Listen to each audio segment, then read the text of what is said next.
નમસ્કાર. શ્રીમતી આરડીસા આર્ટ્સ અને Shrimati વિડીસા commerce college ધોળકામાં હું આપ સૌનું હાર્દિક સ્વાગત કરું છું. Gujarati department BSM 3 subject Gujarati paper number core 201 નિરાવૃત સંપાદક પ્રવીણ દરજી પ્રસ્તુત કરતા પ્રોફેસર નરેન્દ્ર પટેલ.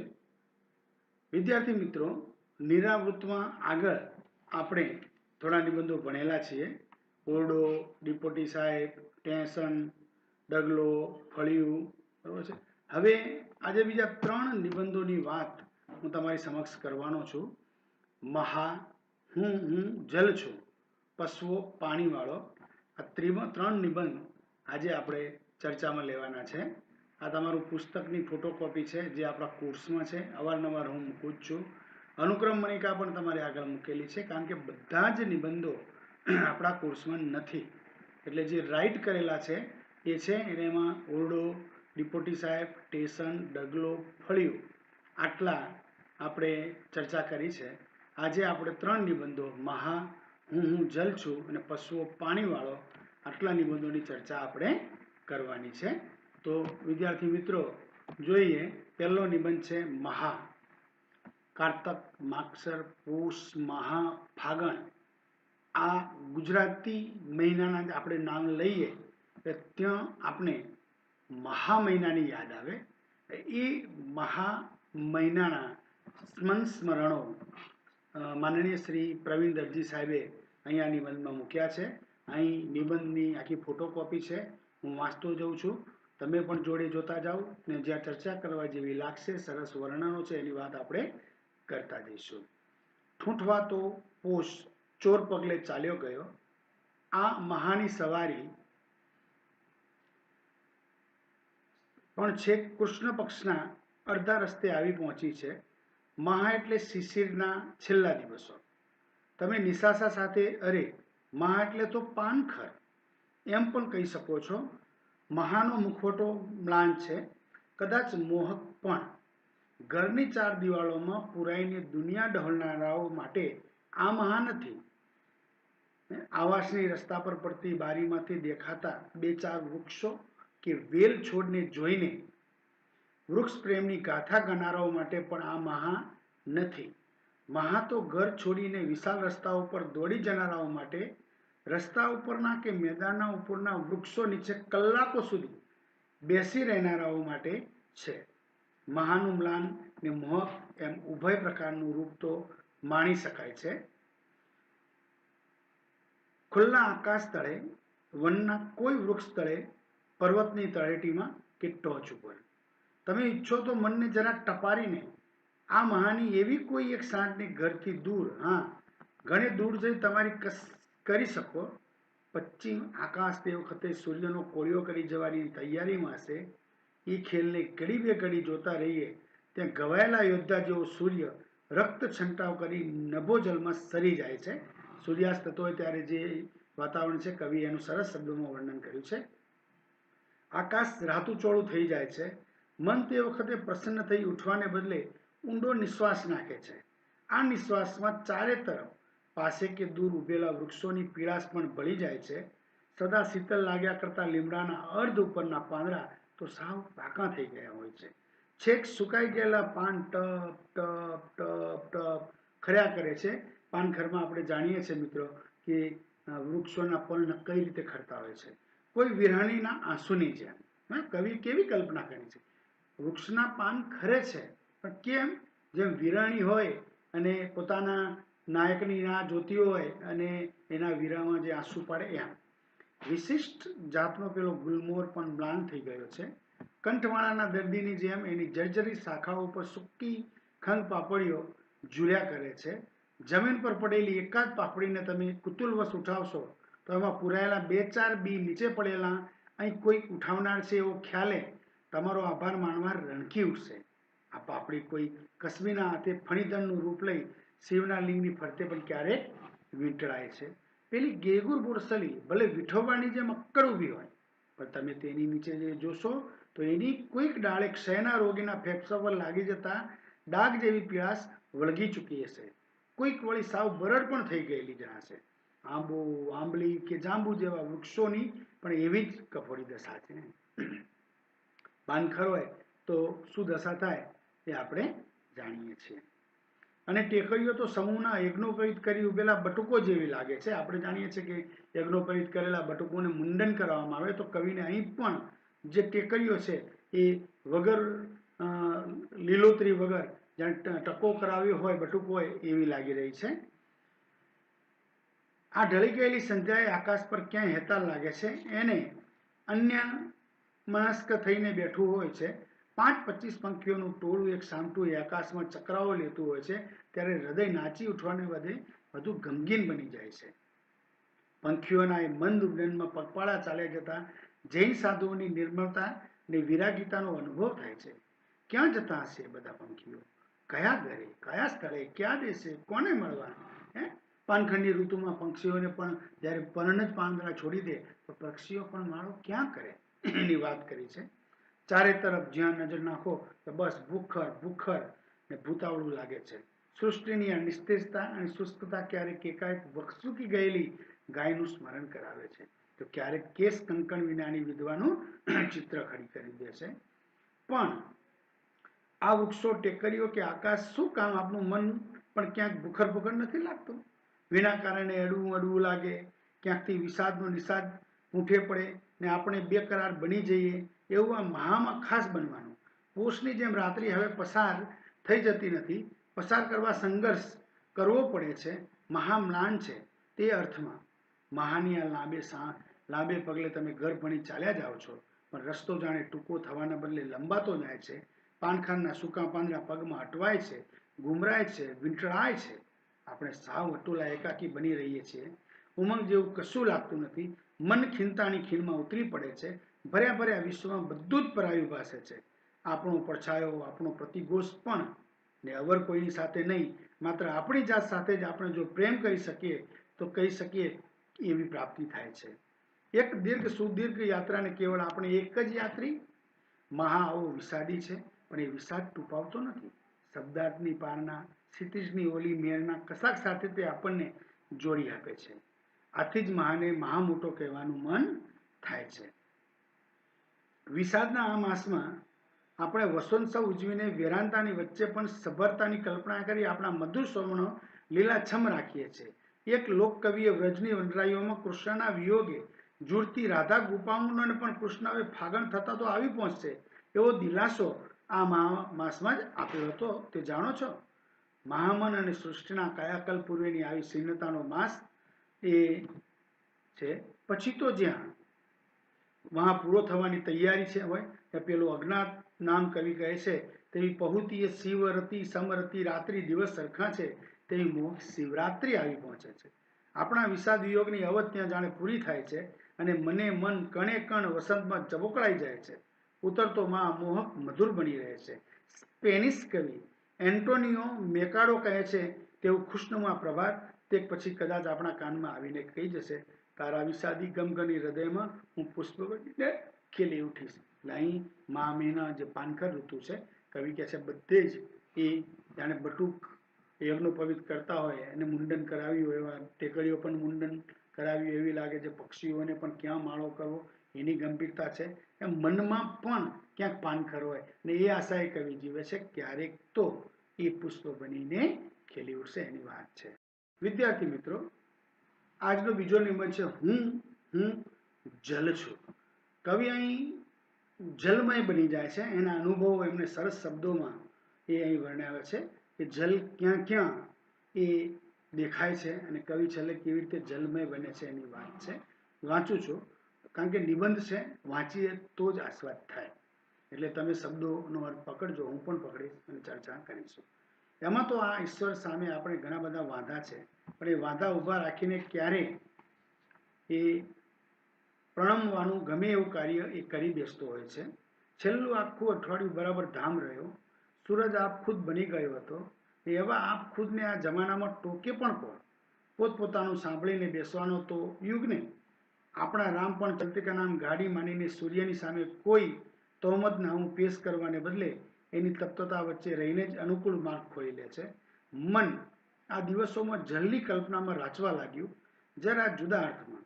પણ દૂર ટમટમતા દીવાની હૂંફને આધારે તળાવની શીતળ જળમાં ઊભા રહીને આખી રાત પસાર કરતી પેલી કથાના નાયક જેવું જ થયું ને. આમ ત્યાં ઉષ્મા મેળવવાનો પ્રશ્ન હતો, અહીં જલમય થવાનો. પણ હું પેલી કથાના નાયક કરતાં થોડો વધુ બળભાગી છું. મારે એની જેમ તરુણોપાએ લેખે દીવા જેવો કોઈ આશરો લેવો ન પડ્યો.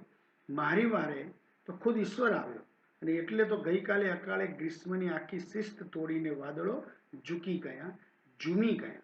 મેઘના બધા જ આડંબર પ્રત્યક્ષ થઈ રહ્યા. પળવારમાં તો જલ જલ ને જલ, મનને ભરી દેવી માટીની મીઠી સોડમ ને હૃદયને નચવી દેતા ઠંડા પવનની લહર ઉપર લહર. જલની કલ્પના હવે કલ્પના ન રહી, હકીકત બની ગઈ.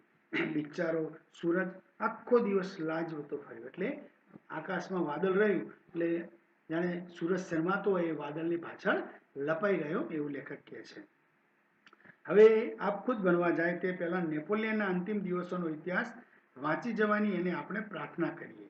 બોલો, જલની કલ્પના કરે જતા મનને આમ ગ્રીષ્મની દાહકતા વચ્ચે જ ખુલીને વરસી જતા વાદળો એકાએક સાથ આપે તો પછી ઈશ્વરને વંદી રહેવાનું મન થાય ને. પણ પછી તો આ વર્ષાધારા એકદમ જલમે કરી ગઈ. ભીતરસ્થ ઢબુરાયેલી જલપ્રીતિ નિમિત્ત મળતા આવેગપૂર્વક જાગી ઉઠી. ચિત્રમયના જુદા જુદા રૂપોની સંગ્રહાયેલી છાપો ઉપસતી ગઈ. બિંદુઓથી માંડીને સિંધુ સુધીની એની અનેક છટાઓ આંખ સામે ચીલમિલવા લાગી. એના રમ્ય અને રુદ્ર એમ ઉભય પ્રકારના સંસ્કારો જાગૃત થયા. કહો કે ખંડમાં કોરોમોરો બેઠેલો હું ક્ષણમાં જળબંબાકાર થઈ ગયો. ગુજરાતી શાળામાં ભૂગોળ ભણાવતા ભણાવતા શિક્ષકે બે વાત મનમાં બરાબર ઠસાવી હતી. એક, પૃથ્વી ગોળ છે, ને બીજી, ધરતી ઉપર 3 ભાગનું પાણી ને 1 ભાગની જમીન છે. એ સૃષ્ટિ ઉપરના પાણીની વાત તે કાળે અધધરણ, આપણે જાણીએ છીએ કે નવાઈ લાગતી કે આવડું બધું પાણી, 3 ભાગમાં પાણી ને 1 ભાગમાં ધરતી. એટલે આપણે પણ એ વખતે એ જ્ઞાનમાં નવાઈ લાગતી. પણ એ બી કે ત્યારથી વિચિત્ર રીતે મનના કોઈ અજ્ઞાત ખૂણામાં એવું ઘર કીધું કે આજ સુધી તરવાનું શીખાયું જ નહીં. છાતી કે ડોક સુધીના પાણી હોય તો ચાલીને નદી પસાર કરી દઈએ, પણ એથી વધારે હોત તો કાંઠે ઊભા રહીને નિશાસર નાખવાના. નદી કે દરિયો ડોળી નાખવાની ઈચ્છા તો ઘણીવાર થઈ આવે છે, પણ એનો અર્થ શું? તરવાની બાબતમાં આથી જ જાતને ક્યારેય માફ કરી શક્યો નથી, કહી શકું તેમ પણ નથી. અહીં રહી ગયેલી ક્ષતિએ અલબત્ત બીજી રીતે એનું સાટું વાળી આપવાનો પ્રયત્ન કર્યો છે. જલ તરફના મારા ઉત્કટ આકર્ષણ માટે સંભવ છે કે ક્ષતિ નિમિત્ત બની હોય. કદાચ એને લઈને જલને હું તીવ્ર રીતે ચાહી શક્યો છું, પામી શક્યો છું, જલમય થઈ શક્યો છું. એની સન્મુખ હોઉં છું ત્યારે હું અને એ એક હોઈએ છીએ. કેવળ એક બાળપણમાં આ જલ સાથે ભાતભાતની ક્રીડા કરી છે. રાતભર પડેલો વરસાદને સવારે ઉઠીએ ત્યારે પેલી કરેણ, મોગરો, પપૈયા, દાડમ, થોર સૌ એમની પરણાંજલિમાં ઝીલીને ઊભા હોય. કવચિત સૂરજ આવી પહોંચ્યો હોય તો બુંદે બુંદ મોતી બની જતા. સવારનું વર્ણન, સવારમાં સૂરજ ઉગતો હોય પેલા ઝાકળ, આપણે એ ટાઈપ બુંદુ આપણે કેટલા સરસ લાગે છે એની વાત કવિ એ કલ્પનામાં કરે છે. અને ધીમે રહી એવા મોતીઓને અમારી હથેળીમાં ખેરવી લેતા. જાણે અસલી હીણા માણેક ના હોય. પેલી કરણને તો અમે બરાબર હચમાવી નાખતા ને બદલામાં એ જળજારી બની ઉમળકાથી છંટકાવ કરી રહેતી. એવી ઋતુમાં ચાલુ વરસાદે રસ્તાની ઊંડી નીક અમારી નદી બની જતી. ત્યાં વહેલા વોકળા પાછા ખરા જ. કાગળની હોડીઓની એક પછી એક તરતી મૂકીએ, દૂર સુધી એને સરતી જોઈ રહીએ. એમ એ ધબેરિયા વરસાદ સાથે જલ સાથે ધરોવો બાંધી દેતા. શાળા પડખેની પાદરની વાવના પાણીની ગંધકિયા ગંધ ઘ્રાણેન્દ્રિયમાં હજી સચવાઈ રહી છે. સ્મરણ થાય છે અહીં લેખકને. શાળાના પટરાંગમાં ગેગુરુ બનીને આજે ઉગેલા વૃક્ષોના મૂળ એ પાણીથી પોસાયેલા. જેટલા ડોલ પાણી લાવીએ એટલી શાબાશી પીઠને મળી રહેતી. જળ જેવું જીવન હતું એ. સીમ ખુદવા નીકળતા ત્યારે ફરી પછી મુકામ તો ઢાળિયા પાસે જ રહેતો.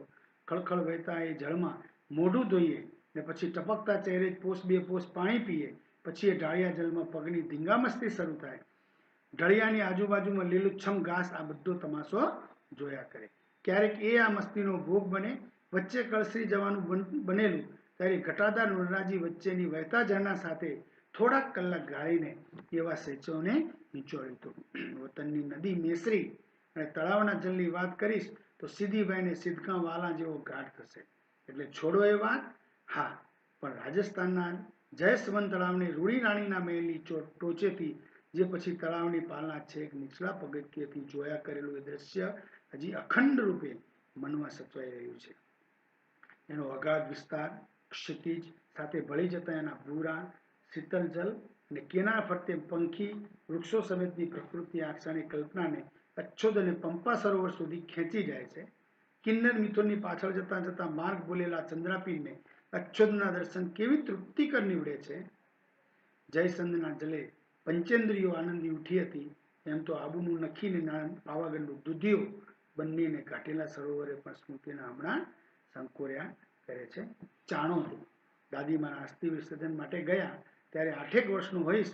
નર્મદા જેવી મોટી નદીનું ત્યાં પહેલી વાર દર્શન કરેલું. પનાઈમાં બેસીને એના પ્રવાસને નજીકથી નિહાળ્યો હતો ત્યારે મન સી કલ્પના કરે, પણ પાછળથી બક ઠાકોરની સ્તન ધડક હાલત સુપ્તવારી પંક્તિના પરિચય એના પ્રવાહનું સૌંદર્ય ધ્યાનમાં આવ્યું. ત્યારબાદ તો ગંગા જમુનાના જલમાં પર્ણકાયાને ઝબકોળી ગંગાના પાણી સાથે તો મદ્રાસ સુધી જાગીને વાતો કરી છે. જહનુ ઋષિને તબ્બંગ કરનારી કે જહનુના યજ્ઞ મંડપ ભરી દેનારી ગંગા એ રાત્રે તો પરમ ઐશ્વર્યવાળી પાવનકારી સાધ્વી લાગેલી. સાગરના પાણીનું આંશિક દર્શન પ્રથમવાર ખંભાતના આખાતમાં કર્યું.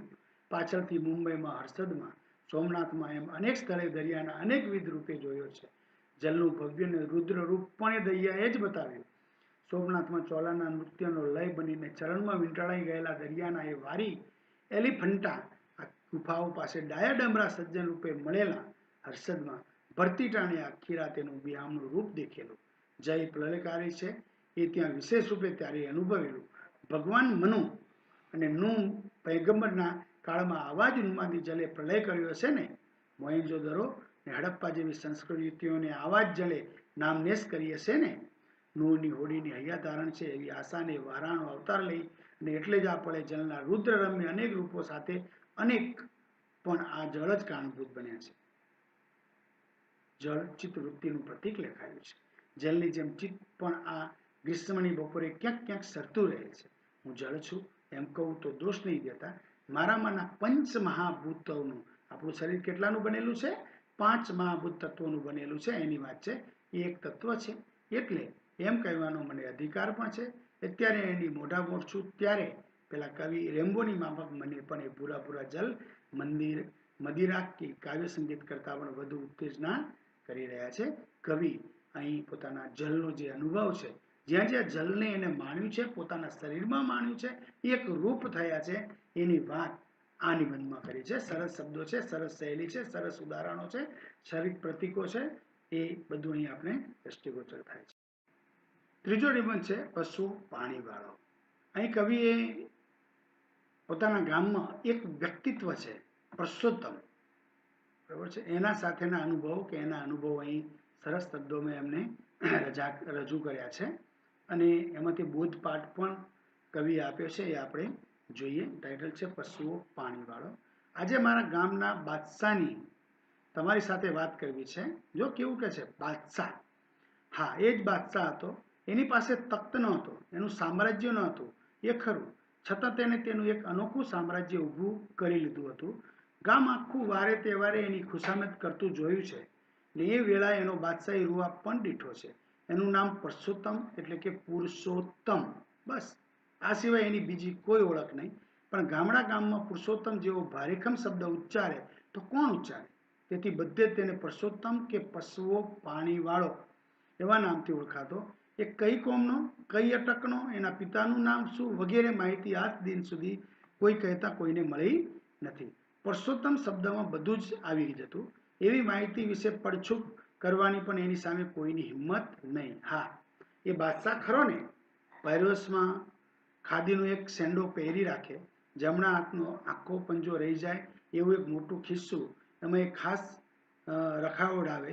એ એનું માચીસ ઘર, બીડી ઘર કે પૈસા ઘર, જે ગણો તે. લહેંગો પહેરે તો ઢીંચણ સુધી ગોળ ગોળ વાળી દે, અથવા તો પછી ખાકી ચડ્ડી અડાવે. શ્યામવાન, ચહેરા ઉપર બળિયાના આછા ચાઠા અને બેઠી દડીનો બાંધો. સ્નાયુઓ કસાયેલા, કામ કરે કે કામ ન કરે ત્યારે પણ એની ચાલમાં પેલી બાદશાહની ખુમારી ખરી. પોતાની ધૂનમાં જ મસ્ત, કોઈની સાડાબારી રાખે નહીં, કોઈના ઉપકારમાં રહે નહીં. એટલે ભલભલા એની પાસે કામ માટે આવે ત્યારે પેલો પશુઓ પાણીવાળો શબ્દ ભૂલાઈ જાય. એના બદલે આવનાર સ્ત્રી કે પુરુષ ગરીબડું મોં કરીને કહે, ભાઈ પરસોત્તમ, આજે તમને સમય છે? હોય તો જરા 2 બેડા પાણી નાખી જશો? પરસોત્તમ પછી પૂરા દોડ દબાણથી કહે, જોઉં છું, સમય મળશે તો આવી જઈશ. અને ભૂલે ચૂકે લેણદેણમાં વાંકવું પડ્યું તો પરસોત્તમ તાળીકી ઉઠીને કહેતો, ચાલતી પકડો, હવે કોઈ દિવસ બોલાવવા આવવાની હિંમત ન કરતા. તમારા પૈસા ઉપર બેઠો નથી, શું સમજ્યા? જે જમાનામાં નળ ન મળે, કૂવામાં પાણી ઊંડે ગયા હોય ને ગામ આખામાં 2-4 જ કૂવા હોય, ત્યારે પરસોત્તમનો સૂર્ય આમ મધ્યાહને જ તપે ને. જો કેવી કેવી દાદાગીરી છે, બરોબર છે?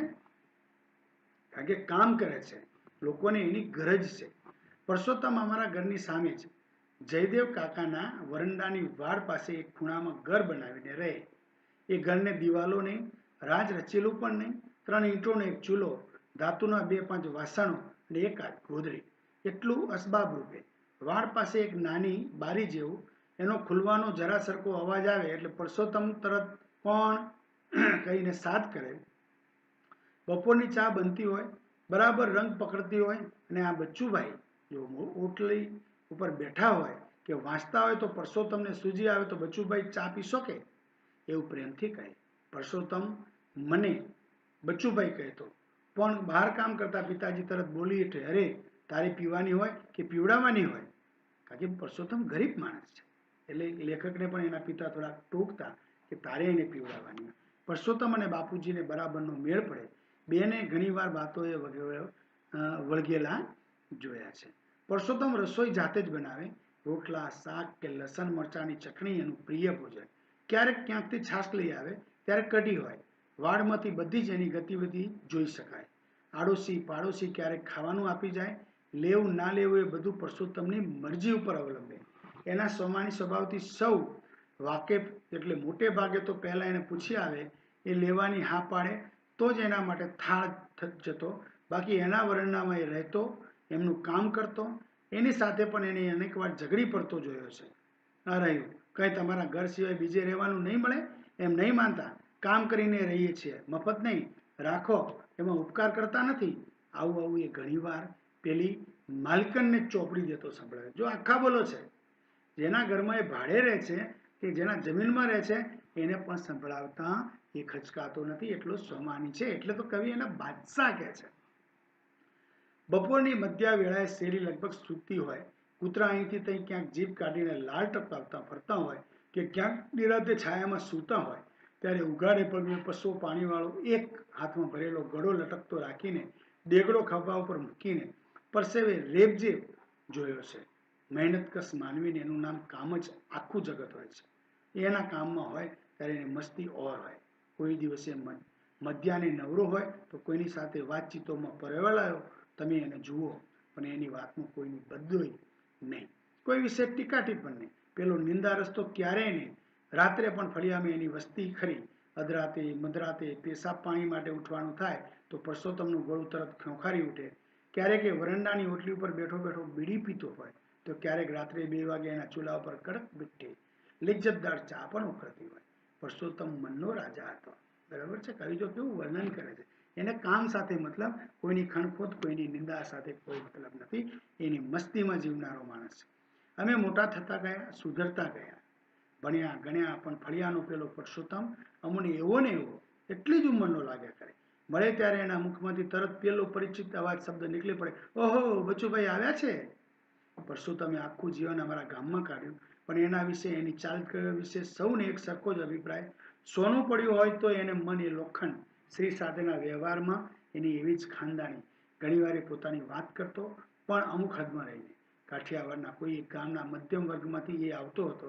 કશી મોહમાયા, તે પછી વતનની કે ભાઈ ભાંડુઓની ખરાખેલી નહીં. એટલે સુધી કે ગામમાં આવ્યા પછી ક્યારેય એના વતનમાં ગયો નથી, કહેવાતા સજ્જનને મળ્યો નથી. એની ચૂપકીદીમાં કોણ જાણે કેવા ને કેટલા રહસ્યો ભર્યા છે. એકવાર એ અમારું ફળિયું છોડી બીજે ફળિયે જતો રહ્યો. એક દિવસની ટેકે ત્યાં પણ એને એનું ઘર બનાવી દીધું હતું. અમે એને જોવા ગયા ત્યારે જે જોયું એ ચિત્ર હજી મનમાંથી ભૂસાતું નથી. જો લેખકને પરસોત્તમનું જે આખું વ્યક્તિચિત્ર એના માનસમાં જે ઉપસ્યું છે, હે, અત્યારે લોકો કેવા ખોદી નિંદા કરવી, એકબીજાની ઈર્ષા કરવી, આ બધું આ કોઈનું નથી. એને કામ સાથે મતલબ છે. સ્ત્રી જોડે વાત કરે પણ એક મર્યાદામાં જ વાત કરે, એની સરસ વાત લેખકે કરી છે. પોતાના અનુભવ છે એની સાથે, બરોબર છે. કરી લેખક કે મને ચા પીવડાવે, ભલે ગરીબ માણસ છે, મહેનત માણસ છે, પણ એની ઈમાનદારીને કોઈ પહોંચી શકે એવું નથી. એટલે લેખક કહે છે કે મનમાંથી એ ચિત્ર ભૂસાયું નથી. નજર સામે ચા ભરેલી વાટકી પડી હતી, હાથમાં સોટી હતી. દિવાલ પર એ સોટી પછાડતો જાય ને બોલતો જાય, ચા બનાવી? લાવ. ચા લાવ. અને જો આજે ખાવામાં કંઈક ટેસ્ટ વાળું બનાવ. શું સમજી? નહીતર પછી આ સોટી અને તારો બરડો. પરસોત્તમની સામે તો કોઈ ન હતું, માત્ર હતો સામે દિવાલ હતી ને વાટકીમાં પડેલી ચા હતી. તો માનસિક જરા કે એને એના જીવનમાં કંઈ એવું કલ્પના કરી હશે કે પોતાને પણ પત્ની હોય ને આવી હોય એના ઉપર હું આવી રીતે રોપ જમાવતો, એવી કલ્પના પણ એને કરી હોય, એ સ્વાભાવિક વાત છે. પરસોત્તમ તો જીવનભર કુંવારો રહ્યો હતો, પણ એની અંદર આવી એક સ્ત્રી કયાગરી સ્ત્રીનું સ્વપ્ન સદા ખીલેલું રહ્યું હતું. ભલે કુંવારો રહ્યો પણ એક સ્ત્રી તો પરણવાનું કે એના કલ્પનામાં એક સ્ત્રી તો સદા રહેલી જ છે. દિવસભરના શ્રમને, જીવનની વેદનાને આમ તો પેલા કલ્પિત પાત્રને સહારે ભૂલવા મતતો, કદાચ એ જ એનો એકમાત્ર સહારો હતો. આપણી વેદનાઓને એક છેડે કેવી કેવી પરીઓ વળગેલી હોય છે. કવિ ક્યાંયથી પણ વેદનામાંથી રાહત મેળવી લેતો હોય છે. તો આ પરસોત્તમ જેવા એક કલ્પિત પાત્ર થઈ પણ જીવનનો આનંદ મેળવે છે એની વાત છે. છેલ્લે 3 વર્ષ ઉપર પરસોત્તમ મળ્યો, એનું શરીર દદડવા માંડ્યું હતું, એની આંખે મોતિયા ઉતરતા હતા. એના મોતિયા કઢાવવા બધી વ્યવસ્થા ગોઠવી, તારીખ નક્કી થઈ, પણ એક ક્ષણ આવે તે પહેલા એ ચાલ્યો ગયો. મને ઉપકાર માટેની તક એ મેં બાદશાહ આપે એવો ક્યાં હતો? કવિ કહે છે બાદશાહના, બરાબર, એક ઉપકાર કરવાની ઈચ્છા થઈ એના ઉપર કે એને હું મોતિયાનું ઓપરેશન કરાવી આપું તો એ બરોબર જોઈ શકે. પણ કવિ કહે છે આ તો બાદશાહ છે, કોઈની એ રાખતો નથી, તો મને એક ઉપકાર કરવાનો એક મોકો હતો, એ પણ એને મને ના આપ્યો. એટલે એ રીતે એક આ બાદશાહ તરીકે કવિના માનસ ચિત્ત ઉપર આ પરસોત્તમનું એક વ્યક્તિ ચિત્ર ઉપસી આવ્યું છે. એની સરસ વાત, સરસ શબ્દોમાં, સરસ કલ્પનાથી કવિએ પોતાના જાત અનુભવને આ નિબંધમાં નિરૂપ્યા છે. વિદ્યાર્થી મિત્રો, તો આ રીતે આપણે 3 નિબંધોની વાત કરી. અત્યારે આપણે જોઈએ છે ફરીથી એ નિબંધો જરા જોઈએ. મહા નિબંધની વાત કરેલી કે મહા ઠૂંઠવાતો પોષ ચોર પગલે ચાલ્યો ગયો અને મહાની સવારી છે કૃષ્ણ પક્ષના અડધા રસ્તા સુધી આવી પહોંચી છે. એની એટલે શિશિરના છેલ્લા દિવસો હતા. એટલે આમ કરવા જઈએ તો કવિ કહે છે પાનખર પણ આમ તો કહી શકાય. એટલે આખા વનવગડામાં પાંદડા જેમ વિરણી નાયિકા પોતાના પ્રિયતમની યાદમાં વિરમ આંસુ સારે, એમ પણ આ ઋતુમાં વૃક્ષો એ પર્ણ ફેંકી દે છે કે સારી દે છે કે પાન પડી જાય છે. એની સરસ વાત કવિએ અહીં કરી છે કે હાવ ટપ ટપ ટપ ટપ ખર્યા કરે વિરણી નાયિકાની જેમ. અને દરેક તમે જુઓ કે ભાઈ પાપડી કોઈ કસબીના હાથમાં ફણીધરનું રૂપ લે, સૂકી, વિઠોબાની જેમ અક્કડ એને ઊભી હોય, આ બધી વાતો આંબો, આંબલી, જાંબુ, વૃક્ષોની પણ કફોડી, પાનખરમાં દરેક વૃક્ષોની કફોડી દશા હોય છે, એ આપણે જાણીએ છીએ. ટેકરીઓની પણ કવિએ કલ્પના કરી છે કે પાનખર ઋતુમાં ટેકરીઓ કેવી થાય, કારણ કે વૃક્ષ ઉપરથી પાન તો ખરી પડે, ડુંગર ઉપર જે લીલોતરી હતી એ પણ જતી રહે. તો યજ્ઞો પવિત્ર કરવા બેઠેલા જે બટુકોમાંથી મુંડન કરવાનું હોય, અત્યારે ટેકરીઓ એવી લાગી રહી છે. આ સરસ કલ્પના કવિએ આ શબ્દોમાં અહીં કરી છે. અને ત્યાર પછી એ જ્યારે પંખીઓની વાત કરે કે ભાઈ પેલા સાધુઓની નિર્મળતાની વાત કરે, પંખીઓ કયા ઘરે જાય, કયા સ્થળે જાય, કયો દેશ, કોને મળવા. કલ્પના કે પાનખરમાં પક્ષીઓ પણ શું કરે, કારણ કે ક્યાંય પણ વૃક્ષ ઉપર પર્ણ નથી, ક્યાંય ઘટાટોપ નથી, તો પંક્ષીઓ છુપાય પણ ક્યાં. સરસ વાત કવિએ. એટલે બધું ભૂખરું ભૂખરું, ભૂખર ભૂખર, ભૂખરું ભૂખરું, કેવું લાગે? કેસ કંકણ વગરની વિધવા જેવું. આવું પાનખરની ઋતુની વાત એમને કરી છે. પછી મહાપૂરો થવાની તૈયારી હોય ત્યાં અજ્ઞાત કવિ કહે છે એમ પહુતિય શિવ રતિ સમરતિ રાત્રિ, શિવરાત્રિ આવી પહોંચે એટલે આપણા વિશોધ વિયોગ જ્યાં સુધી આપણે જાણે પૂરી થાય, મને કમણે કણ વસંતમાં ઝબુકાઈ જાય છે. પાનખર પછી વસંત, બરાબર છે. એટલે ઉતરતો મહામોહ મધુર બની રહે છે. હે એટલે ખુશનુમા પ્રભાત હોય આખું, કેમ કે ભાઈ પાનખર આવ્યો છે, બરાબર. માણસમાં એ રીતે કલ્પના કરો કે દુઃખ હોય, દુઃખ પછી સુખ આવવાનું છે, પાનખર આવ્યો છે તો વસંત પણ આવવાનો છે. કવિ એવી કલ્પના કરે છે. હું જલ છું. જલમાં અહીં કવિ પોતાના વ્યક્તિત્વને જલમાં ભરી દે છે. અહીં વરસાદ પડે અને માટીની મીઠી મહેક આવતી હોય, કવિ કલ્પના કરે છે કે ઠંડા પવનની લહેર ઉપર કેવું જ આમ મન નાચી ઉઠાય, અને સૂરજને પણ કેવો કહ્યો છે, બિચારો. આખો દિવસ વાદળની પાછળ લપાઈને ફરતો હોય એવી એને વાત કરી છે. અને સવારમાં જ્યારે સૂરજ ઉગે ત્યારે એ જ પર્ણો ઉપર ઝીણા ઝીણા બિંદુઓ તેને આપણે હાથમાં લઈ લઈએ એવી કલ્પના કવિએ અહીં સરસ મજી કરી છે. કવિએ અહીં ભૂગોળ ભણતાની વાત કરી છે કે ભાઈ એવું ભણેલા કે પૃથ્વી ગોળ છે અને બીજી ધરતી ઉપર 3 ભાગનું પાણી છે. ત્યારે આપણે એમ થતું કે આટલું બધું પાણી, અને એ પાણીની કલ્પના આજે કવિએ દરિયામાં, નદીમાં, આ બધામાં જોઈ છે. કવિ કે છે મને તરતા નથી આવડતું, બરોબર છે. ને એ વખતે પણ દરિયો ઓળંગવાની વાત તો હતી કે ગમે એમ કરી અને આપણે એ આંશિક દર્શન એને ખંભાતના અખાતમાં કરીને વાત છે. મુંબઈમાં, સોમનાથમાં અનેક દરિયાના વિવિધ રૂપો એને જોયા છે. પ્રલયકારી પણ રૂપ એને જોયું છે. એટલે આ ચિત્તવૃત્તિનું પ્રતીક અહીં લેખાયું છે. જલની જેમ ચિત્ત પણ આ ગ્રીષ્મની બપોરે ક્યાંક ક્યાંક સરતું રહે છે. હું જળ છું એમ કહું તો દોષ નહીં દેતા કવિ અહીં સરસ કલ્પના કરે છે. પશરો પાણીવાળો, અહીં ગામમાં એક વ્યક્તિત્વ ચિત્રની છાપ કવિ ઉપર પડેલી છે. પુરુષોત્તમ ને એના નામ છે પશરો પાણીવાળો. એની ઈમાનદારી, એની રિસ્પેક્ટ ભાવના, એમની કામ કરવાની વૃત્તિ, આ બધાની વાત કવિએ બહુ ડિટેલમાં કરી છે. અને એની છાપ કવિના માનસપટ ઉપર જે પડી છે એમાં કવિ કહે છે કંઈ પણ હોય, કોઈને પાણી ભરાવવું હોય તો પરસોત્તમ દાસને કહો પાણી ભરે, એની આગળ કોઈ ગડબડ નહીં, બરોબર. કે એમ કે પાણી નાખી દેજો તો દોર દમામથી કહે જોઉં છું, સમય મળશે તો આવીશ. ભૂલી ચૂકે જો લેણ દેણમાં આડું આવડું થયું તો એ તરત ચાલતી પકડો કે આવવાની હિંમત કોઈ કરે નહીં. અમારે ઘરની સામે રહેતા, ઘરમાં કોઈ દિવાલ નહીં, કશું નહીં, 3 ઈંટો, અમારે રસોઈ બનાવે. એ એમને પરસો એ કે મને બહુ ચા પીવડાવે. કવિને સંસ્મરણ છે, પિતાજી પણ મને વળતા કે પરસોત્તમની ચા તારે પાવાની હોય બચુભાઈ, કે એ પીવે. આવી રીતે સંસ્મરણો છે. કવિ કે મને પણ એના ઉપર એક ઉપકાર કરવાનો થયો કે એનો મોતિયો ઉતરાવવાની ઈચ્છા થઈ, પણ એ તારીખ નક્કી થઈ એ ક્ષણ પહેલા એ ચાલી ગયો. એટલે એને મને ઉપકાર કરવાની પણ તક આપી નહીં. આવો બાદશાહ આપે એવો ક્યાં તો એવું કે છે. એટલે એ રીતે પશુઓ પાણીવાળો બાદશાહી જીવન જીવ્યો, એની વ્યક્તિ ચિત્રોની સરસ કલ્પના કરી છે. આવી રીતે 3 નિબંધોની વાત કવિએ સરસ રીતે, સરસ શૈલીમાં, સરસ પ્રતીકો લઈ અને સરસ વર્ણનોથી કરી છે. વિદ્યાર્થી મિત્રો, આપનો ખૂબ